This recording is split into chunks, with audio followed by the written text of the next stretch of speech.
जगाच्या कुठे नादी लागतं महाराज. तंत्र साधनेवर आहे, तंत्र शिकवलं जातं, तंत्र केलं जातं महाराज. नाद प्रसन्न होतात फक्त नामाने. एखादी गोष्ट तुम्हाला चिरकाळ टिकवायची तर ती गुप्त ठेवावी लागते. ह्या संप्रदायामध्ये इतकी रहस्य आहेत. आजही देवांनी नाथ संप्रदाय दीक्षा घेतली, त्या सगळ्या देवांना चरिपणात महाराज युद्धामध्ये हरवतात. नामापेक्षा या जगात श्रेष्ठ काही नाही. तंत्रही नाही, मंत्रही नाही, यस्त्रही नाही, शस्त्रही नाही महाराज. चिरंजीव पद प्राप्त करू शकता, अमरत्व नाही प्राप्त करू शकत महाराज. अमर कोणीच नाही या जगामध्ये. नाथ लोक जे असतात, नाथपंथी वगैरे तंत्र साधक असतात, ते खरे? हो, तंत्र साधक आहेत ना. नाथ संप्रदाय हा तंत्र साधक आहे महाराज, असं नाहीये. आमच्या कपलाणी पंथामध्ये माता काली ही आमची मूळ उपासक आहे. आणि नाथ संप्रदायामध्ये बी तंत्र होतं असं नाहीये. म्हणजे तुम्हाला खरं सांगू का, नाथ संप्रदायामध्ये जितकी शक्ती आहे तंत्रावर आधारित जास्त आहे. जेवढं महत्व तंत्राला आहे तेवढं नामाला आहे. नामाला पण महत्व आहे, तंत्राला पण महत्व आहे. पण एक असं आहे का, नामाची बरोबरी तंत्र नाही करू शकत, कारण नाम हे सर्वश्रेष्ठ आहे. नामापेक्षा तंत्र श्रेष्ठ नाही. पण नाथाने तंत्र पण हाताशी धरलेलं आहे. म्हणजे मच्छिंद्रनाथ महाराजांनी ज्यावेळेस सप्तशृंगी मातेची प्रार्थना केली आणि ज्यावेळेस त्यांनी नाग अश्वत्थ वृक्षावर सगळ्या देवांना प्रसन्न करते, ते महातंत्रच केलं होतं. आणि नवनाथ महाराजांनी जेवढे युद्ध जिंकली आहेत, जेवढी देवांना म्हणजे म्हणतो ना आपण, जेवढी युद्ध जिंकले, देवांना जेवढं युद्धामध्ये हरले, तंत्राच्या साह्यानेच हरवले. कारण तंत्र त्यांना सिद्ध होतं. तंत्राशी मंत्राशी शस्त्र ही त्यांच्या सोबत होती, अस्त्र सोबत होती. म्हणून नाथ महाराजांना सगळी युद्धही सोपी गेली का, ही तंत्रावर त्यांनी सिद्ध झालं. तंत्र म्हणजे काय, एक प्रकारे साधनाच आहे महाराज. त्याच्यात यज्ञ कार्य असेल, चक्रपूजन असेल, यंत्रपूजन असेल, ही तंत्र साधनाच आहे ना महाराज. तंत्र वगैरे रात्रीच करतात ना? पण असं काही नाही. तंत्र दिवसाही होतं, तंत्र रात्री होतं. तंत्र कधी होऊ शकतं, ग्रहण काळात होऊ शकतं, अमावस्या काळात, पौर्णिमा काळात होऊ शकतं. तंत्र हे कधी होऊ शकतं महाराज. तंत्राला असं स्पेसिफिक मुहूर्त नसतो. तंत्र हा तुमच्या साधनेवर असतं, ते तुमची साधना किती आहे तर तुमचं तंत्र. आणि तंत्र कसं आहे माहिती का, हे तंत्र दिवसेंदिवस लुप्त होत चाललेलं आहे महाराज. खूप कमी लोकांकडे तंत्र आहे आणि खूप कमी लोक त्याची सेवा करतात आणि त्याची पाईक आहे. दाखवायला जरा जग दाखवतो, मला तंत्र कळतं, मला तंत्र येतं, मला शक्ती येते, मला हे येतं, ते येतं. महाराज सगळ्यात महत्व तंत्र शिकण्यासाठी सगळ्यात पहिले तुमचं लागतं अखंड ब्रह्मचर्य. मला सांगा, ज्या वेळेस तुम्ही ब्रह्मचर्य पाळतात का, त्यावेळेस तंत्र सेवा तुम्हाला सिद्ध होते. आणि सगळ्यात पहिले जर एखादा म्हटलं मला तंत्र येतं, त्याला जाऊन भाऊ ब्रह्मचर्य किती दिवस पाळतो, सगळ्यात महत्वाचा विषय. ब्रह्मचर्य पाळल्याशिवाय कुठलंच तंत्र सिद्ध होत नाही महाराज. जसं मूवीज वगैरे दाखवतात ना, की रात्रीचं असं तंत्र केलं जातं, तो भोंदूपणा आहे महाराज. स्पष्ट सांगतो, तंत्र आणि सगळ्यात महत्वाचा विषय महाराज, तंत्र किंवा तंत्रक्रिया ह्या रस्त्यावरच्या क्रिया नाही घेत महाराज. बरोबर. आज तुम्ही जर ते इंस्टाग्रामला काही गोष्टी पाहिलं, ते लिंबू हवेत उचलणं, बरोबर, ते काहीतरी मांडून करणं, महाराज याला तंत्र नाही म्हणत महाराज. तंत्र एक अभेद किल्ला आहे. जे तंत्र भगवान आदिनाथ महाराजांनी पर्वताई साहेबांना सुद्धा बसून शिकवलंय. कालिका अवतार धारण करायच्या वेळेस पर्वताई साहेबांना एकाग्रता शिकवण्यासाठी भगवान आदिनाथांनी मत्स्यकुळामध्ये अवतार धारण करायला लावला होता, एकाग्रता शिकण्यासाठी फक्त, माहिती का तुम्हाला. आणि त्यानंतर त्यांनी पर्वताई साहेबांना तंत्र शिकवलंय, हे लक्षात घ्या. तर पर्वताई साहेबांना किती वर्ष लागले होते महाराज तंत्र शिकण्यासाठी. तंत्र अभेद तंत्र आहे. असं कोणी 2 वर्षात 1 वर्षात तंत्र नाही शिकू शकत. सगळ्यात मध्ये महाराज तंत्र शिकण्यासाठी तुम्हाला गुरु सेवा करावी लागते. त्यावेळेस तुम्ही तुमच्या गुरुची सेवा करणार, तुमच्या गुरुचा ध्यास धरणार, त्यावेळेस गुरु तुम्हाला तंत्र शिकवतो. बरं, तंत्राची दैवता असते महाराज. महाकाली दैवता आहे, भैरव दैवता आहे, माता प्रत्यंगिरा आहे, माता बगलामुखी आहे, माता चिन्नमस्तिका आहे. ह्या देवांची साधना सिद्धी म्हणजे तंत्र. लक्षात घ्या. ह्या देवांना ज्यावेळेस तुम्ही प्रसन्न करतात ना महाराज, तर त्या देवांना प्रसन्न करण्याचे एक विशिष्ट क्रियेला तंत्र म्हटलं गेलेलं आहे. तंत्र म्हणजे कोणाचं वाईट करण्यासाठी तंत्र नाही वापरलं जात. तंत्र हे देवांना प्रसन्न करण्यासाठी वापरलं जातं महाराज. म्हणजे जसं भक्तीने देव प्रसन्न होतो, तसं तंत्राने पण प्रसन्न होतो. तंत्र म्हणजे जर खरं पाहायला गेलं, तंत्र हा देवांना प्रसन्न करण्यासाठीच केलेली गेली एक पूजा आहे. लोक स्वार्थासाठी वापरतात ती गोष्ट सोडून द्या. म्हणजे लोक म्हणतात मी तंत्र करतो स्वतःच्या चांगल्यासाठी. अरे तू परमेश्वर भक्ती करतो, आपोआप चांगलं होईल. बरोबर महाराज. तंत्र हे प्रसन्न करण्यासाठी. म्हणजे तुम्हाला नेहमी सांगतो की आपण रामायण बघत असाल तर रामायणामध्ये प्रसंग आहे की ज्या वेळेस लक्ष्मण हे मूर्छेतून उठतात, संजीवनी बुटी हनुमानजी महाराज त्यांना आणून पाजतात. त्यानंतर जेव्हा ते उठतात ना, ते मेघनाथ तिथे विभूषण जे असतात ते म्हणतात तुम्ही तुमचे धनुष्यबाण याने पहिले माझ्यासोबत चाला. म्हणे काय म्हणे, मेघनाथ त्या पाताळपूरच्या गुफेमध्ये गेला लंकेमध्ये, आणि त्या गुफेमध्ये त्याची तंत्राची देवीची जावई निकुंभला. तिचा तो महायज्ञ करतो, निकुंभला यज्ञ. जर ते निकुंभला यज्ञ त्याला सिद्ध झालं, जर त्याचं ते तंत्र पूर्ण झालं, तर मेघनाथला त्या यज्ञापासून एक दिव्यरथ प्राप्त होईल आणि त्याला निकुंभलेचा आशीर्वाद भेटेल. आणि ज्यावेळेस त्या दिव्यरथावर मेघनाथ बसेल, तर मेघनाथाला या त्रैलोक्यात तर काय कुठंच कोणी हरवू शकणार नाही, एवढी शक्ती प्रदान होईल. म्हणून हनुमानजी महाराज काय करतात, तो मेघनाथाचा तो यज्ञ ध्वंस करतात आणि मेघनाथचा यज्ञ पूर्ण होत देत नाही महाराज, आणि लक्ष्मणजी महाराज मध्ये वध करतात. महाराज ते पण एक प्रकारचं तंत्र होतं जे करत होते ते. जर ते तंत्र त्यांनी सिद्ध केलं असतं ना महाराज, त्यांना एक दिव्यरथ प्राप्त झालेलं असतं. याला पण तंत्रच म्हणतात महाराज. त्यांच्या राक्षस कुळाची कुलस्वामिनी ती माता निकुंभला, जिचं ते यज्ञ करत होते, त्यालाही तंत्र म्हटलं गेलेलं आहे. अलक निरंजन या मंत्रामागचा रहस्य काय? अलक निरंजन म्हणजे काय? अलक म्हणजे काय? ज्याने एका आवाजात चराचर व्यापलं. नाथ महाराजांच्या एका आवाजामध्ये चराचर व्यापलं गेलेलं आहे महाराज. आणि निरंजन म्हणजे ज्याच्या डोळ्यामध्ये कुठल्याही प्रकारची कोजळी म्हणजे अंजन नाहीये, ज्याच्या डोळ्यामध्ये स्वच्छता आहे सगळी, जो जगाकडे बघताना कुठल्याही भेदभावाने बघत नाही, जो जगाकडे बघताना खालीवर बघत नाही, त्या वेळेला सगळे सारखेने सगळे समान आहे, तो निरंजन. म्हणून अलख निरंजन, निरंजन असं त्याचा अर्थ. आदेश म्हणतात ना. आदेश म्हणजे गुरूंचा आदेश. आदेश शब्दाचा अर्थ असा आहे, आ म्हणजे आत्मा, देव म्हणजे देवात्मा, शरीर म्हणजे शरीरात्मा. या तिघांचं जेव्हा एका ठिकाणी मिलन होतं, ज्याला परमेश्वर प्राप्त त्याला आदेश येतो. असं आदेश शब्दाचा अर्थ असा का गुरूंनी आदेश द्यावा आणि मी तो पालन करावा. गुरूंनी दिलेली आज्ञा म्हणजे आदेश, याचा आदेश अर्थ असा होता. आमच्यात एक परंपरा, जेव्हा आम्ही गुरुजींना गुरुपीरांना भेटतो तेव्हा आम्ही त्यांना आदेश टाकतो, ज्याला आम्ही शंभू आदेश म्हणतो.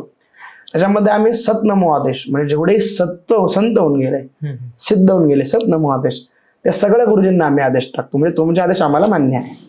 मग सतनमो गुरुजी को आदेश, मग आम्ही आमच्या गुरुजींच्या आदेशाचे पायिक आहोत. मग नाथजी गुरुजी को आदेश, जेवढे नाथजी सिद्ध गुरुजी झालेत आम्ही त्यांच्या आदेशाचे पायिक आहोत, म्हणून नाथजी गुरुजी को आदेश. याचा अर्थ असा होता. नाथांनी समाजापासून वेगळं राहून साधना काय केली? मला समाजामध्ये काय माहितीये का, हा समाज कोणाला स्ट्रिक्ट होऊन देतो. वेगळं राहण्याचं कारण काय महाराज, या समाजामध्ये स्वार्थ आहे, या समाजामध्ये कपट आहे, या समाजामध्ये लोभ आहे, या समाजामध्ये प्रकारच्या वृत्ती आहेत, प्रकारच्या वृत्ती आहेत. त्याच्यामुळे नाथ संप्रदायाने स्पेशली समाजापासून विलिप्त राहून साधना करण्याचा प्रयत्न केला. का महाराज? कारण हा समाज कोणत्याही सिद्धाला पुढे जाऊ देत नाही ना महाराज. समाज सिद्धाला काही माणसाला पुढे जाऊ देत नाही. तर बरोबर महाराज, गाथा बुडवणारा पण समाजच होता, बरोबर, म्हणजे माणसंच होती, लक्षात घ्या. आणि शुद्धीपत्र मागणारी सुद्धा, शुद्धीपत्र न देणारी सुद्धा ही माणसंच होती, लक्षात घ्या. मग सांगा ना, चौरंगीनाथ महाराजांचे चौरंगावर बसून हातपाय तोडले, चौरंगीनाथ महाराजांचे, हे कोणी तोडले? माणसांनीच तोडले ना महाराज, हे लक्षात घ्या. म्हणून ज्यावेळेस प्रत्येक सिद्धाला त्रास झाला या गोष्टीपासून, म्हणून नाथ संप्रदायाचे पर्टिक्युलर का लांब राहून साधना करायची. म्हणजे आजही आम्हाला सांगितलं जातं की जगाशी जास्त संबंध ठेवू नका, तुमचं काम भक्तिमात्म्य वाढवणे, भक्ती करा, आलेल्या माणसाला योग्य मार्ग दाखवा, जितकं जगापासून संपर्क कमी ठेवता येईल तितका संपर्क कमी ठेवा, हेच सांगितलं जातं. नाथांचे साधक अमरत्व प्राप्त करतात असं प्राप्त करतात का? असं नाही महाराज, असं काही नाहीये. अमरत्व या जगात कोणीच प्राप्त करू शकत नाही. मला जन्माला तो जाणार आहे. हा, एक विशिष्ट कालावधीसाठी तुम्ही जोपर्यंत तुम्हाला यम आज्ञा देत नाही तोपर्यंत तुम्ही राहू शकता, किंवा नाथांची आज्ञा होत नाही तोपर्यंत तुम्ही राहू शकता. म्हणजे आता असाच प्रश्न तुम्ही विचारला, त्यामुळे मी तुम्हाला एक किस्सा सांगतो की नाथ महाराजांच्या भक्तांचा विषय असा आहे की नाथ महाराजांच्या भक्तांचं आयुष्य यमाच्या तर नाथांच्या अधीन असतं. नाथ महाराज ज्याला चिरंजीवी बनवतील, म्हणजे नाथ महाराजांची सेवा घेईन मी, माझी इतकी वर्ष सेवा करावी, तर तो तितकी वर्ष 100% सेवा करेल. कारण नाथांच्या भक्तांचा जीव हा नाथांच्याच हातात आहे, तो यमा धर्मराजाच्या हातात नाही. आणि पॅसिफिकला एक 10 वर्षापूर्वी एक कैलास केदारनाथ पासून एक केदारखंडी म्हणून स्थान आहे, तिथे एक गुफा आहे. तिथे एक खोदकाम चालू असताना, म्हणजे तिथे जेव्हा तिथली त्या लोक गेली, तिथे खोदकाम चालू असताना त्यांनी गुफा सापडली महाराज. त्या डोंगरांमध्ये काही काम चालू असेल तर ते थोडेसे मध्ये गेले, ते एक साधू बसलेले होते. तर ते त्या यांच्या आवाजाने साधू डिस्टर्ब झाले, त्यांनी डोळे उघडल्याच्या नंतर ते साधू ओरडायला लागले, ते घाबरले, त्यांनी क्षमा घेतली. मग त्या साधूंनी विचारलं, तुम्ही इथे कसे आलात? म्हणे आम्ही खोदकाम करतो त्यावेळी इथे आले. त्या साधूंनी प्रश्न केला महाराज त्यांना, का कुठलं युग चालू आहे? प्रश्न असा केला, ठीक आहे आय हो, लेकिन ये कोणचा काल, कोणचा युग चालू आहे? सांगितलं कलियुग चालू आहे. त्यांनी सांगितलं की मी द्वापर युगापासून साधनेला बसलेलो आहे, तर अजूनही मी साधना करत होतो, तुमच्यामुळे माझी भंग झाली. हे रिअल आहे. आता 10 वर्षापूर्वी झालेलं आहे. म्हणजे महाराज आजही हिमालयामध्ये इतकी वर्ष साधू आहे. हा आहे ना, चिरंजीव पद प्राप्त करू शकतो, अमरत्व नाही प्राप्त करू शकत महाराज. अमर कोणीच नाही या जगामध्ये. म्हणजे परमेश्वराने विधाता सोडला तर अमर कोणीच नाही. हा, एक स्पेसिफिक काळापर्यंत तुम्ही जर तुमची इच्छा नसेल तर तुम्ही साधक म्हणून म्हणजे साधण्यासाठी तुम्ही या जगात राहू शकतात, पण अमर कोणी नाहीये, अमरत्व प्राप्त नाही. हा, चिरंजीवी होऊ शकतं, म्हणजे त्याच्या इच्छेपर्यंत या सृष्टीवर राहू शकतो, अमर नाही होऊ शकतो. असं साधना चिरंजीवी करते महाराज असं. पण हे काय म्हणजे सिद्धांचं म्हणणं असं आहे की ज्या कार्यासाठी जन्माला आलो ते कार्य झालं, थांबण्यात काही मजा नाही, आपलं कार्य करावं, निघून जावं असं. जटा भस्म या मागचा एक काय अर्थ आहे? मला प्रत्येक गोष्टीच्या मागे काहीतरी कारण आहे. नाथ महाराजांच्या ज्या सगळ्या आभूषण आहेत त्या आभूषणामध्ये जर आपण विचार केला तर नाथ महाराज सगळ्या अंगाला भस्म लावतात. भस्म म्हणजे काय महाराज? भस्म हे अग्नीपासून निर्माण होतो. म्हणजे अग्नी काय करते, ह्या जगाच्या सगळ्या गोष्टी आपल्या स्वतःमध्ये घेते आणि तिचं भस्म करते. एकदम पवित्र गोष्ट आहे. आणि भस्म झालेल्या म्हणजे ज्या ठिकाणी भस्म तिथं अहंकार, क्रोध, लोभ, मोह, माया, मत्सर या सगळ्याचं भस्म होऊन जातं. म्हणजे तुम्ही एक गोष्ट बघा ना, एखादं प्रेत चाललंय, आपण आयुष्य बनतो, याने आयुष्यभर लोभ केला, स्वार्थ केला, हे केलं, नंतर त्याचं सगळं काय होऊन गेलं, भस्म होऊन गेलं, संपलं, रक्षा होऊन गेली. इथे त्याचं सगळं संपलं ना महाराज, तिथून काहीच राहिलं त्याचं, त्याची रक्षा झाली, राग झाली. आणि ती राग महाराज अंगाला लावतात सगळे नाथ. याचा अर्थ काय माहितीये का महाराज? ती रक्षा अंगाला का लावतात माहितीये का? सगळ्यात महत्वाचं कारण असं आहे का इथे सगळ्यांना संपणं आहे. इथे सगळ्यांना संपणं आहे. तिथे कुठल्याही प्रकारचा दोष नाहीये, तिथे सगळ्यांना संपणं आहे. आणि ते अतिपवित्र आहे, कारण ते सगळ्या दोषांच्या म्हणजे सगळे दोष तिथे जळालेले आहेत. ते अतिपवित्र आहे म्हणून ते भस्म सगळ्या अंगाला लागतं. पवित्र गोष्ट आहे ना ती सगळ्यात. जटा, ज्यावेळेस तुम्ही संन्यास घेतात, तर संन्यास घेतल्याच्या नंतर हा नियम महाराज, हे तुम्ही पूर्ण मुंडन ठेवायचं, नाही तर पूर्ण केस वाढू द्यायचे. संन्यास घेतल्याच्या नंतर तुम्ही केस कापायचे नाही, म्हणून ते वर्षानुवर्ष नाथांच्या जटा वाढत जातात.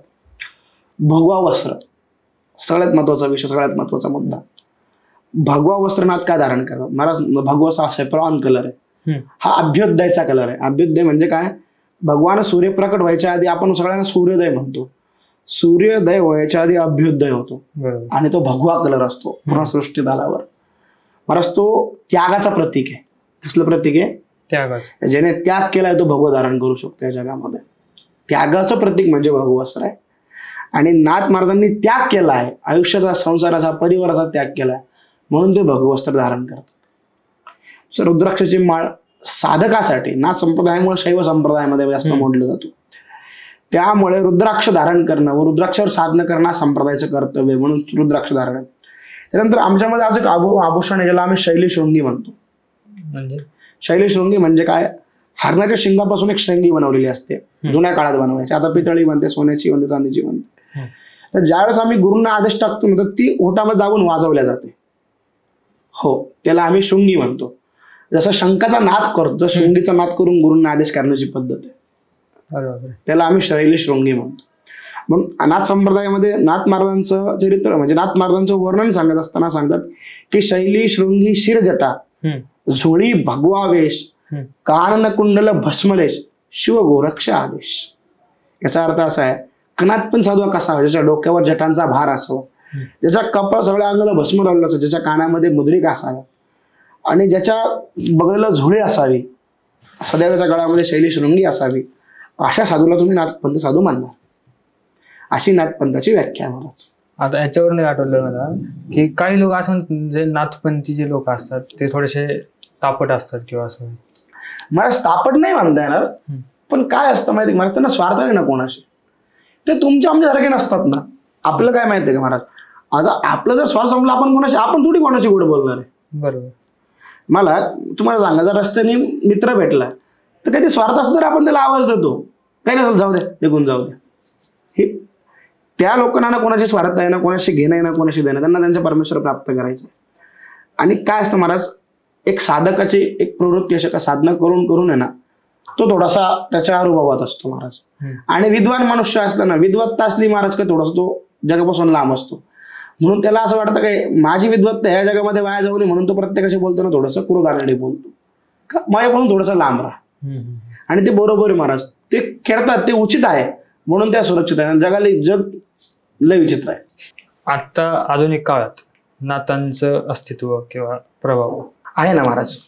आजही नाथ संप्रदायामध्ये कसं आहे माहिती आहे का, आधुनिक काळामध्ये सुद्धा, आणि उलट ह्या सेशनमध्ये किंवा या युगामध्ये आता जर तुम्ही काही 5-6 वर्ष पहिले तर नाथ संप्रदायाचं कार्य जोरात सुरू झालंय. का? कारण नाथ धर्म आता घराघरापर्यंत पोहोचला. युवा वर्ग नाथ संप्रदायाकडे जास्त येतोय. कसं? तसं युवा वर्गाला सांगितलं जातं का नाथ संप्रदायाने कुठल्या देवाला कधी घाबरले नाही, सत्याच्या मार्गावर राहिले, सत्याचा मार्ग धारण करून त्यांनी देवादिकांना युद्धामध्ये हरवलं, बरोबर, गुरूंची सेवा केली. महाराज ही जे संस्कार ही आजकालची युवा पिढी घेते, आणि ही युवा पिढी घेतल्याच्या नंतर ही अखंड युवा पिढी ही नाथ संप्रदायाकडे वळते. आणि नाथ संप्रदायाचं म्हणजे नाथ संप्रदायामध्ये आपल्या महाराष्ट्रामध्ये सगळ्यात जास्त जर नाथ संप्रदायाचं काम पाहिलं तर भगवान कानिफनाथांनी केलेलं आहे. म्हणजे एकट्या कानिफनाथ महाराजांचे त्या काळामध्ये 700 शिष्य होते महाराष्ट्रामध्ये. 700 एकट्या कानिफनाथ महाराजांचे. ज्यावेळेस कानिफनाथ महाराज निघत होते तर आरतीमध्ये त्यांच्या वर्णन आहे की जेव्हा कानिफनाथ महाराज ते यात्रा करायचं असं वाटायचं, जेव्हा त्यांची यात्रा निघायची, जे शिष्य मंडळी एखादा राजा आहे, म्हणजे एखादा राजधानीचा राजा आहे जो हत्तीवर बसून निघालेला आहे असं वाटायचं त्यांचा जो तो मेळा निघायचा. म्हणजे आरतीमध्ये त्यांनी काय सांगितलेलं, गंध केशरी सुगंधी पुष्पे आत्तराची प्रीती, घेऊनी भरजरी वस्त्रे रश्केपणी मोहकती, सुवर्ण मुद्रा करणी बोटी मुद्रिका खुलती, सुवर्ण गुंपित रुद्राक्षाची माळ गळा आरोळती, असं त्यांचं वर्णन आहे. आणि ते कानिफनाथ महाराज ज्यावेळेस अंबारीवर बसतात, हत्तीवर बसून त्यांची फेरी निघायची, तर सगळं 600 शिष्यांचा मेळा आणि हत्तीवर बसलेले ते कानिफनाथ महाराज एक सुजलाम सुफलाम योगी राजयोगी वाटायचे. म्हणून कानिफनाथ महाराजांना म्हणताना राजयोगी सुद्धा म्हटलं जातं. अशी परंपरा आहे. मूळ संप्रदायाच्या ज्या परंपरा आल्या त्या मच्छिंद्रनाथ महाराजांच्या परंपरेतूनही आल्या आणि जालिंदरनाथ महाराजांच्या परंपरेतूनही आल्या. जालिंदरनाथ महाराजांचे 5 शिष्य मूळ झाले, ज्याच्यामध्ये कानिफनाथ महाराज आहेत, राजा गोपीचंद आहेत, राणी मैनावती आहे, आणि तुम्ही आम्ही परिचित असलेले म्हणजे ज्यांना दावलनाथ महाराज. आता काही लोक त्यांना दोम दावल मलिक बाबा म्हणतात, काही लोक दोम दावलशाह म्हणतात, आम्ही त्यांना दावलनाथ म्हणतो. आणि आमच्या म्हणण्यानुसार, आमच्या मान्यतेनुसार किंवा आम्ही ज्या परंपरेच्या पायिक आहोत त्या परंपरेनुसार आम्ही दावल मलिक बाबांना हे जालिंदरनाथ महाराजांचे शिष्य मानतो. म्हणजे आमचं म्हणणं असं आहे की दावल मलिक बाबा हे जालिंदरनाथ महाराजांचे 3रा नंबरचे शिष्य आहेत, ज्यांना जालिंदरनाथ महाराजांनी जाऊन अनुग्रहित केलं, उपदेश केलाय. आणि हो, दावल मलिक बाबा सुद्धा हे नाथपंथी होते बरं का, आणि ते आमच्या नाथांचे शिष्य आहेत, आम्ही असं मान्य करतो. कारण त्याची प्रमाणात आहे आमच्याकडे, दंतकथाही आहेत, प्रमाणही आहेत. आणि दावल मलिक बाबा हे नाथपंथी आहे, आम्ही असं मानतो. का? ते आम्ही जालिंदरनाथ महाराजांचे शिष्य आहे. नाथ संप्रदायातील जे गुप्त शाळा होते ते अजूनही अस्तित्वात आहेत? आहे. आजही गुप्त शाळा आहेत, आणि पण त्यासाठी तुम्हाला तेवढं परिश्रम त्यांच्यापर्यंत पोहोचण्यासाठी करावं लागतं. संन्यास मार्गामध्ये तुम्हाला ज्यावेळेस तुम्ही गुरूंचे आश्रित होतात, गुरुची सेवा करतात, त्यावेळेस गुरु तुम्हाला ते शिकवतात सगळं. तोपर्यंत नाही, कारण ते एक रहस्य आहे महाराज. आणि रहस्य शिकण्यासाठी तुम्हाला तेवढा विश्वास होता व्हावा लागेल ना गुरुंचा, त्याशिवाय कसं काय मिळणार. असं गुप्त शाळा आहेत, गुप्त विद्या आहेत, गुप्त रहस्य आहेत, खूप गोष्टी नाथ संप्रदायाच्या. बराच नाथ संप्रदाय जितका तुम्ही खोदणार तितका खोल निघेल, जितका तुम्ही निघणार तितका खोल निघेल, जितका तुम्ही खाली जाणार तितका खोल निघेल. म्हणजे नाथ संप्रदायाकडं काही अशा महासिद्धी आहेत कधी कोणाकडेच नाही महाराज. नाथ संप्रदायाच्या जर तुम्ही नवनाथ कीर्तनात संजीवनी विद्या आहे. संजीवनी विद्या एक अशी विद्या आहे महाराज का ज्या विद्येच्या जोरावर तुम्ही कुठल्याही प्रेताला 1 मिनिटात जिवंत करू शकता. हो, त्याला मृत संजीवनी म्हटलं गेलंय आणि नाथांनी ते करून दाखवलेलं आहे. म्हणजे गुरु गोरक्षनाथ महाराजांनी ज्यावेळेस गण युद्धामध्ये हरवले होते त्या भगवान शंकराचे गण किती मूर्छित झाले होते, त्यांना जिवंत संजीवनी विद्येच्या जोरावर केलेलं होतं. वटसिद्ध नागनाथांनी ज्यावेळेस कोल्हापुरामध्ये आपलं अधिष्ठान मांडलं ना महाराज, त्यावेळेस वटसिद्ध नागनाथांची ख्याती खूप वाढली. तर काय व्हायचं, त्या गावात जर कोणी मेलं ना, म्हणजे कोणी जर गेलं तर ते प्रेत उचलायचे आणि ते वटसिद्ध नागनाथांच्या दरबारात आणून टाकायचे. नागनाथ महाराज त्यावर जर संजीवनी मंत्र टाकायचे आणि ते प्रेत जिवंत करून टाकायचे. असं खूप दिवस चालू आहे. तू कोणी मारा नसतं गावात, मेलं का ते जिवंत करायचं. मग ते यमदेवानी पाहिलं तर माझं काम थांबून गेलं सगळं. हे लोक जिवंत करतात. मग ते ब्रह्मदेवाकडे गेले. ब्रह्मा सांगितलं का हे ब्रह्मदेव, लोक मेली तर नागनाथ जिवंत करतात, यांना तुम्ही सांगा. मग ते ब्रह्मदेवाले नागनाथांना सांगितलं की महाराज तुम्ही असं करू नका, हे सृष्टीचं कालचक्र आहे, याच्यामध्ये फेरबदल करण्याचा अधिकार विधात्याला देखील नाहीये. मग ते ब्रह्मदेवाचं ऐकलं आणि ते बंद झालं. आता महाराज नाथांकडे अशा महासिद्धी आहेत, कशाच्या जोरावर नाथ काही करू शकतात आणि कुठेही करू शकतात. नाथांच्या शक्तीचा, नाथांच्या भक्तीचा, नाथांच्या युक्तीचा या विश्वात तोड लागणार नाही. एक अगम्य गुढ आहे, एक रहस्य आहे, आणि जो त्याचा पायीक राहील महाराज. नाथ संप्रदाय तुम्हाला जर पाहायचा असेल आणि नाथ संप्रदाय काय हे जाण्याचं, तर तुम्हाला नाथ संप्रदायाचं पायीक व्हावं लागेल महाराज. म्हणजे जसं म्हणतात ना, जर तुम्हाला ती गोष्ट जाणायची, तिची सेवा करावी लागेल. आणि नाथ संप्रदाय महाराज थोडासा उलटा संप्रदाय आहे आमचा संप्रदाय. म्हणजे काय माहितीये का, आमचे जुनी म्हण आहे का, नाथा घरची उलटीचं कोण, ओढ्याला लागले तहान. म्हणजे काय महाराज माहिती का, जोपर्यंत तुम्ही आमच्याकडे येत नाही, आमच्या लिस्टमध्ये पूर्णपणे बसत नाही, तोपर्यंत आम्ही तुम्हाला ज्ञान देत नाही. हे सत्य आहे. जे तुम्ही जर एक प्रमाण देतो, जर जुन्या काळात जर गेलात आणि घरामध्ये जर आपला परिवार भरेल परिवार असला आणि जर एखादा परपुरुष घरामध्ये जर आला, तर घरातली जी स्त्री असते ना मला, ती पाणी घेऊन येते, पण तिचं ती अंग दाखवत नाही, घुंगटीत पर्यंत घेते, हात झाकते, तिचं अंग दाखवत नाही महाराज. काय करते, तिचं अंग झाकून टाकते, ती पाणी देते, निघून जाते, अंग दाखवत नाही. पण जर तुम्ही लहान मुलगा होऊन गेलात तर ती तुम्हाला उचलते आणि कडेवर घेते. बरोबर. आमच्या नाथ संप्रदाय मला थोडंसं तसं आहे. विद्वान होऊन नका येऊ, विद्वान झाल्या तुम्हाला काही दिसणार नाही. हा लहान मुलगा म्हणून या, ऐकायला म्हणून या, बसायला म्हणून या, तुम्हाला सगळं भेटेल. विद्वान होऊन नका येऊ. कारण मला जगाच्या पटवर सगळ्यात एकच संप्रदाय असा आहे, हा गूढ आणि रहस्यमय आहे. ह्या संप्रदायामध्ये इतकी रहस्य आहेत आजही कधी ओळखले गेलेले नाही महाराज. ज्या भगवान आदिनाथांनी ना सम्राटाची स्थापना केली, त्यालाच रेवणनाथ युद्धामध्ये हरवतात. बरोबर आहे की नाही. ज्या महाकालीचा ना संप्रदाय उपासक आहे, तिचं युद्ध मच्छिंद्रनाथांनी झालेलं आहे. हेच 6वा अध्याय दाखवतो. आणि ज्या देवांनी नाथ संप्रदाय दीक्षा घेतली, त्या सगळ्या देवांना चरित्रनाथ महाराज युद्धामध्ये हरवतात. सगळ्या देवांना महाराज. इतकी रहस्य आहे, तुम्ही रहस्य उलगडू शकत नाही नाथ संप्रदायाचं. आज नाथ संप्रदायामध्ये प्रमुख गुरु गोरक्षनाथ महाराज आहेत. प्रमुख नाते बरं का सगळ्यांमध्ये. म्हणजे सगळ्यात जास्त कार्य चराचरामध्ये जाऊन, म्हणजे पृथ्वी तलावरच्या कानकोपऱ्यामध्ये जाऊन सगळ्यात जास्त गुरु गोरक्षनाथजी महाराजांनी केलं. परंपरा सगळं त्यांच्यापासूनच आले. आणि त्यावेळेस गुरु गोरक्षनाथजी महाराज, म्हणजे गुरु गोरक्षनाथजी महाराजांच्या गोरखमणीमध्ये अजूनही लिहिलेलं आहे की या सृष्टीचा विस्तार सुद्धा मी करतोय, सृष्टीचा बरं का. गोरखनाथजी काय सांगतायत, मी सृष्टीसारखा कारभार सुद्धा मी चालवतोय. म्हणजे बघा ना किती रहस्य. म्हणजे आपण गुरु गोरक्षनाथजी महाराजांना मानतो, पण ते स्वतः सांगतात कारण सृष्टीचा कारभार सुद्धा मला चालवावा लागतोय. सत्य आहे महाराज. बरं, तसं जर आपण काही परंपरांचं पाईक पाहायला गेलं ना, तर म्हणजे ज्या सुफी परंपरा आहे, फकीरी परंपरा आपण म्हणतो, या सगळ्या नाथ संप्रदायामधून आलेल्या परंपरा आहे. सुफी परंपरा, फकीरी परंपरेचे जनक हे जालिंदरनाथ महाराज आहेत. जालिंदरनाथ महाराजांनी फकीरी परंपरा, सुफी परंपरा चालू केलेली आहे. जेवढा आपण म्हणतो ना हे फकीर आहे, हे मलंग साधू वगैरे, या परंपरा जालिंदरनाथ महाराजांपासून आहे. मलंग हा शब्द आपला शब्द आहे, सनातनी शब्द आहे. मलंग म्हणजे काय, मल्ल अंग, त्याच्या अंगाला पूर्ण प्रकारचं मल म्हणजे भस्म लावल्या गेलेलं आहे. अंग, मल्ल अंग, तो मलंग आहे.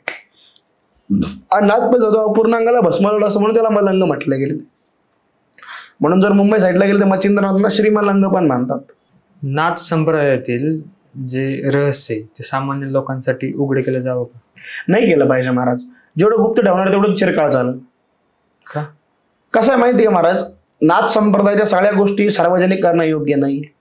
जर तसं नसतं तर गुरु गोरक्षनाथजी महाराजांनी त्याचा सगळे रस लिहून मोकळे झाले असते. बरोबर. तिने रस लिहिले नाही महाराज, तिने ती गुप्त ठेवली. महाराज कसं आहे माहिती का, एखादी गोष्ट तुम्हाला चिरकाळ टिकवायची तर ती गुप्त ठेवावी लागते, तर ती चिरकाळ चालते. लक्षात घ्या. जर तुम्ही तर सार्वजनिक करत असेल, लोकांची व्हॅल्यू राहत नाही, लोक तिला मानत आहे, नंतर किंमत देत. ह्या जगाचा नियम महाराज. म्हणून नाथ संप्रदायाकडे आज सगळ्यात जास्त ओढ का लागली का, आमचा संप्रदाय दिवस म्हणजे हा गुप्त संप्रदाय महाराज. ह्या संप्रदायासाठी या संप्रदाय पाईक होण्यासाठी वारकरी संप्रदाय सगळे संतांनी या परंपरेचं पाईक होणं पत्करलं. म्हणजे ज्ञानेश्वर महाराजांनी गोरक्षनाथ महाराजांपासून आलेली जी परंपरा आहे त्या परंपरेचे पाईक झाले. निवृत्तीनाथ महाराजांचे गुरु गहिनाथ महाराज, गहिनाथांचे गुरु गोरक्षनाथ महाराज, गोरक्षनाथांचे मच्छिंद्रनाथ महाराज. तुकाराम महाराजांच्या परंपरेमध्ये जर पाहिलं तर केशव चैतन्य, बाबाजी चैतन्य. आपण सत्यगुरु राय हा कृपा मज केली, परी नाही घडली सेवा काही, सापडली वाट जाता गंगा स्नान, मस्तकी तुझा ठेवला कर, भोजना मागादी तुप पाव शरीर, पडला ईशर स्वप्न माझी, काय कळे उपजला अंतराय, म्हणून या काय त्वरा झाली. राघव चैतन्य, केशव चैतन्य सांगितली खून माळकीची, बाबाजी आपुले सांगितलं मंत्रीला रामकृष्णारी, माघ शुद्ध दशमी पावनी गुरुवार केला अंगीकार तू का म्हणे. तुकोबराय सांगतात की जी माझी परंपरा ही चैतन्य परंपरा आहे. बाबाजी आणि केशव चैतन्यांपासून आलेली परंपरा ही चैतन्य परंपरा माझी, आणि महाराज ही चैतन्य परंपरा सुद्धा नाथ संप्रदायातून आलेली परंपरा आहे. एकनाथ महाराजांकडे जर गेला तर एकनाथ महाराजांची जी परंपरा आहे दत्तात्रय महाराजांपासून, दत्तात्रय जनार्दन श्री एकनाथ, ही परंपरा सुद्धा नाथ संप्रदायापासून दत्त संप्रदायामधून आलेली परंपरा आहे. वारकरी संप्रदाय सगळ्या परंपरा ह्या नाथ संप्रदायापासूनच आलेल्या परंपरा आहे महाराज, सगळ्या परंपरा. अजून तुम्हाला सांगतो आनंद संप्रदाय, म्हणजे बरेचसे लोक सांगतात का आनंद संप्रदायाच्या ज्या परंपरा आहेत ना महाराज, ह्या कुठेतरी महाविष्णूंपासून आलेल्या परंपरा आहेत. म्हणजे महाविष्णूंपासून तो संप्रदाय पुढे आला. पण त्याच्यामध्ये सुद्धा मंगलनाथ महाराज होऊन गेलेत. मंगलनाथ महाराजांनी एका ठिकाणी असं सांगून ठेवलेलं आहे, याच्यामध्ये सुद्धा नाथ संप्रदायाचं खूप मोठं कार्य आनंद संप्रदायामध्ये झालेलं आहे. म्हणजे आनंद संप्रदायाने पण भरपूर नाथ संप्रदायाचा आदर्श किंवा नाथ संप्रदायाचं उपदेशाने पुढे चाललेला संप्रदाय, म्हणजे खूप संप्रदाय महाराज, एकच नाही असे. म्हणजे तो तुम्हाला सांगतो काळमुख संप्रदाय असेल, तो ज्ञानदान संप्रदाय असेल, असे खूप संप्रदाय. यांची उत्पत्ती महाराज नाथ संप्रदायापासून आहे, हे निघाले नाथ संप्रदायापासून आहे. म्हणजे गोरक्षनाथ महाराजांच्या शिष्य परंपरेमधले असले पवननाथ यांनी नंतर संप्रदाय स्थापन केला, परमहंस संप्रदाय, ज्याच्या जगामध्ये बाईक आहेत, ज्याचे ऑल इंडिया बाहेर अमेरिका हा परमहंस संप्रदाय हा नाथ संप्रदायाच्या पवननाथ महाराजांपासून आलेला संप्रदाय. म्हणजे गोरक्षनाथ महाराज शिष्य होते महाराज, म्हणजे सगळे निघालेले हे नाथ संप्रदायापासूनच आहे. असं आहे. फक्त प्रत्येकाने आपल्या आपल्यानुसार आपल्या सोयीनुसार आपले संप्रदाय वाटून घेतले. नाथांच्या रहस्याचं आजच्या जगाला काय संदेश आहे? नाथ महाराजांच्या रहस्याचा जगाला एकच संदेश आहे महाराज, का काय माहिती का, नाम साधना करा. सृष्टी ही दिवसेंदिवस प्रलयाकडे चाललेली आहे. ह्या जगात असाच व्यक्ती वाचेल जो नाम जप करेल, जो नामात राहील, जो सेवा करेल. स्वार्थ टाळा, त्याग करा. त्याग म्हणजे कसा, घरदार सोडून देत नका जाऊ, पण स्वार्थाचा त्याग करा, रोगाचा त्याग, क्रोधाचा त्याग करा, मोहाचा त्याग करा, कामाचा त्याग करा. नाथ संप्रदाय महाराज ह्या जगाला एकच संदेश देतो, काय, नाम करा. महाराज जितकं तुम्ही नाम जपणार, जितकं तुम्ही नाम साधना करणार, तितकं तुम्ही परमेश्वर प्राप्ती करणार. नाम आपण जर जप करत असेल तर आपण त्या गुरुकडून घेतलं पाहिजे का आपण आपल्या नाम जप? महाराज गुरु शिष्याशिवाय परंपरा होतच नाही पूर्ण. म्हणजे जर तुम्ही म्हणाल की मला देवाने डायरेक्ट घेऊन नाव दिलं आणि मी ते जपणार, असं होत नाही महाराज. गुरु शिष्य परंपरेशिवाय तुम्ही नाम सिद्ध करू शकत नाही. तुम्हाला मानवी रूपातला गुरु लागतोच. महाराज गुरु गोरक्षनाथजी महाराजांनी गुरु मच्छिंद्रनाथांना गुरु केलं ना, गुरु कानिपनाथ महाराजांनी गुरु जालिंद्रनाथजींना गुरु केलं ना. जोपर्यंत गुरुकडून तुम्हाला नाम भेटते तुमचं नाम ते सिद्ध मानलं जातच नाही महाराज. भक्त प्रल्हादांनी आयुष्यभर ओम नमो भगवते वासुदेवाय या मंत्राचा जप केला. महाराज नारद मुनींनी ते गर्भामध्ये असल्यावर तो मंत्र दिलाय त्यांना. बरोबर आहे की नाही? ज्या वेळेस तुम्ही किती संत घ्या ना, किती संत घ्या, संत काय सांगतात आहे का मला हे नाम माझ्या गुरुकडून मिळालेलं आहे. प्रेमानंद महाराजांचे आपण व्हिडिओज वगैरे बघतो, ते काय म्हणतात की राधा नाम घ्या, मग ते देत आहे ना, ते पण गुरु जागी ना. हा नाही पण जे आपण व्हिडिओज मध्ये बघतोय मग ते आता बघून लोकांनी केलं पाहिजे का? 100%. मग शेवटी ते गुरुच झाले. तुम्ही त्यांना गुरु म्हणून त्यांच्याकडून राधा नाम घेऊन जपू शकता ना महाराज, असं काही नाही आहे ना. तुम्ही मनाने काही पण नका जपू, हे म्हणणं आहे. पण आता कसं असतं, आपण म्हणतो ना की कुलदैवत आणि इष्टदैवत, आता आपल्याला एखादं जर देव आवडत असेल तर आपण त्या देवाचं नाम जप करू शकतो. पण त्याचा मंत्र हा त्याच्याशी निगडीत आहे का, तो किती सिद्ध आहे, तो योग्य आहे का, हे कोणी तरी सांगणारे पाहिजे ना महाराज. बरोबर. आता मम्मा एका ठिकाणी महाराज एक जप करत होता एक जण, तर त्याला असं टीव्हीवर पाहून त्यांनी समोरच्याने सांगितलं त्याला जप मम भैरवा मम रक्ष तू. काय जप कर?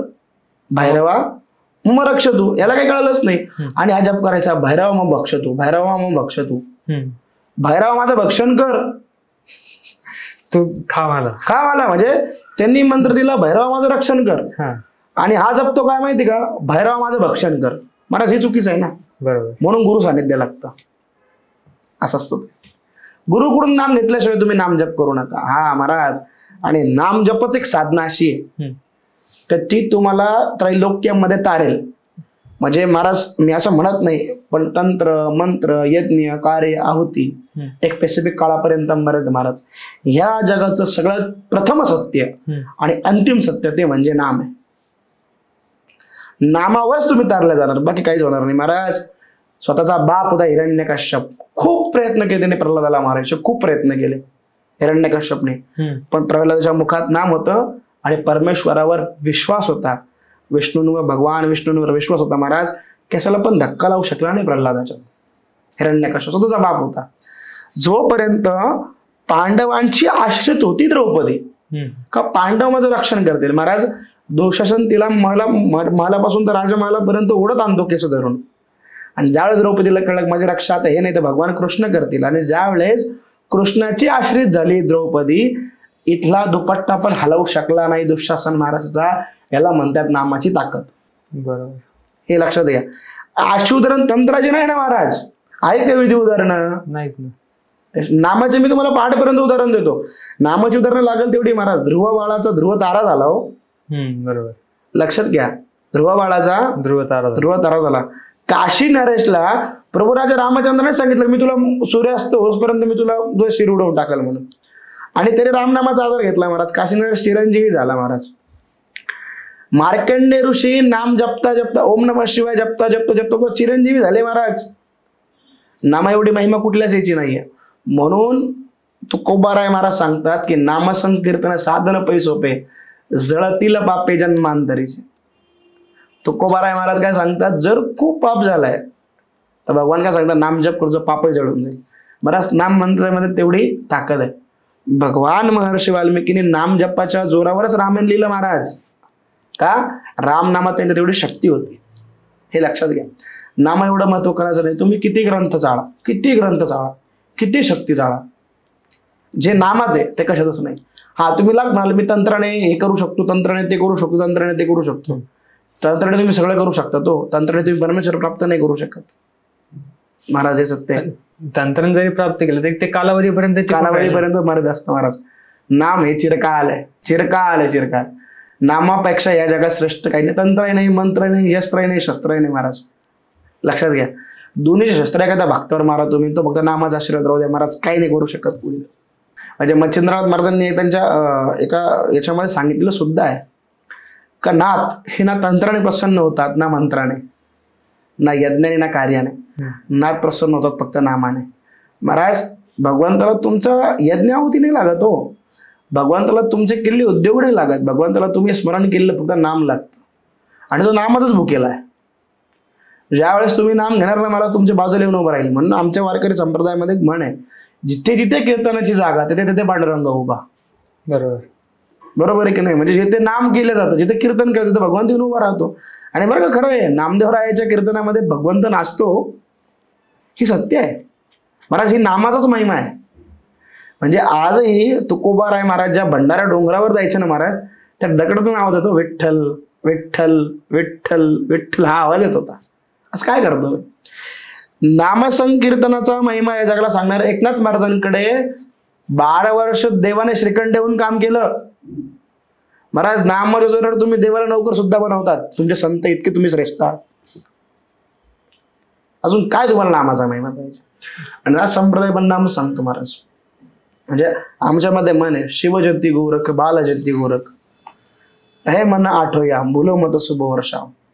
म्हणजे काय की आमचे सांगतात की शिवजयंती गोरक्ष तुम्ही हे नाम जपा. शिवजयंती गोरक्ष बालजयंती गोरक्ष हे मन आठवया. 8 प्रहर हे मन नाम जपा. भूलो मत शुभ वर्षा. फक्त एवढा करा गोरक्षणाचे तुम्हाला 100% भेटतील. सत्य नामाचंच महत्व आहे महाराज.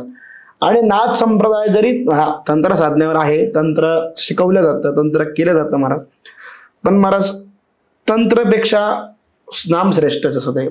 तंत्र शिकायला किती वेळ जातो महाराज? कालावधी लागतो त्याला 12 वर्ष 13 वर्ष 14 वर्ष. 1 वर्षात तंत्र नाही शिकू शकत आपण. असं तंत्र एकूण म्हणजे एक जण उठला मी 4 दिवस एका गुरुकडे गेलो त्यांनी मला लगेच विद्या शिकवली, असं होत नाही. विद्या रस्त्यावर पडलेला नाही महाराज. तंत्र कुठं कुठं चालतं? तंत्र कुठेही चालू शकतं, तसं काही नाही महाराज. आपल्या गुरुकडून शिकून घेतल्याच्या नंतर आपण जगा कल्याणासाठी पण तंत्राचा वापर करू शकतो. आजकालची लोक जगासाठी स्वतःच्या कल्याणासाठी तंत्र वापरतात. म्हणजे तंत्र शिकायचं जपण्यासाठी, मला श्रीमंत होण्यासाठी. जगाच्या कुठे नादी लागतं महाराज. नाथ रहस्यामध्ये सांगत असताना महाराज नाथ पंथ किंवा नाथ चरित्र एक असं गुढे रहस्य आहे का ज्याच्यामध्ये आता युवा वर्ग जास्त घुसलाय. फक्त या युवा वर्गाला सांगत असताना एकच सांगायची इच्छा माझी, बोंधपणा जास्त नादी लागू नका. साधनेच्या नादी लागा, साधना करा आणि नाम साधना करा. गुरुकडून जे नाम भेटतंय त्या नामाचा सारखा जप करा, ते नाम सिद्ध करा महाराज. निश्चित तुमचे कार्य झाल्याशिवाय राहणार नाही. बाकी काही नाही असं म्हणजे विशिष्ट सांगण्यासारखं असं नाथ संप्रदाय. कारण हे बघा सगळ्या जगाला माहिती आहे नवनाथ भक्तिसार हा ग्रंथ प्रत्येक जण वाचतो. नाथां चरित्र मी याच्या पहिले सांगितलेलं आहे. हा, नाथां चरित्र सांगत असताना एक गोष्ट मला सांगायला नेहमी आवडते महाराज, ती म्हणजे काय, गुरुभक्ती करा. काय करा, गुरुभक्ती अशी करा ना महाराज, का त्या गुरुभक्तीला स्मरून किंवा ती गुरुभक्ती नाथांनी कशी केली बघा ना. गोरक्षनाथांनी डोळा काढून दिला होता वड्यासाठी, आपल्या गुरुच्या भुकेसाठी. ज्या स्त्रीने वडा दिला तिला त्यांनी डोळा दिला महाराज. अशी गुरुभक्ती करा, निश्चित परमेश्वर भेटल्यासारखं करा. नाथ संप्रदायामध्ये महाराज तुम्हाला परमेश्वर भक्ती शिकवली जाते बरं का. कुठली तुम्हाला गुरुभक्ती शिकवली जाते. काय शिकवले जाते, गुरुभक्ती. ज्या नवनाथांमागे तुम्ही सारखे सारखे पळताय ना महाराज, ते नवनाथ तुम्हाला भेटायला येते. फक्त काय करा, तुम्ही तुमच्या गुरुबद्दल स्थिर व्हा आणि तुमच्या गुरुला माना आणि तुमच्या गुरुमध्ये परमेश्वर पहा. ज्या नवनाथ महाराजांना तुम्ही दिवस रात्र त्यांना भासते ते तुमच्या मागे येतील पळत. हे सत्य महाराज. लोक पांडुरंगासाठी द्वारकेला जायचे आणि पुंडलिक महाराजांनी फक्त आई वडिलांनी सेवा केली. महाराज द्वारकेचा राणा भेटायला घरी आला.